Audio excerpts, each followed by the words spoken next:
pago perto de R$ 1.000 por mês. Hoje eu estou pagando por clube e moita, eu estou pagando R$ 300. É, bem barato, bem barato. Uma coisa razoável, né? Mas eu acho que é uma infraestrutura, acho que a gente tem que pagar por todo serviço que tem. Não só pelo serviço que você tem, mas pela manutenção da infraestrutura. Pô, tem, tá atendendo?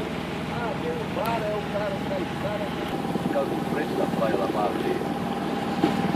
Isso foi antes de construir Meridiano. Antes de construir. Não era em São Conrado, É em São Conrado, depois da Niemeyer ali. Nacional, né? O Hotel É Nacional. o Hotel Nacional. É. Onde foi construído o Nacional, tinha umas 3 boates lá atrás. Uma delas era Esqueleto. Pô, sou velho, hein, cara? Ali em São Conrado, né? São Conrado é Então, eu fui numa festa. As menininhas lá do Lebron. pela Jardim Botânica ou então pela Rocinha. Pela Rocinha. Pela Rocinha. Eu fui numa festa no Canhangá, cara, na casa ali. Fui lá numa festa lá, o cara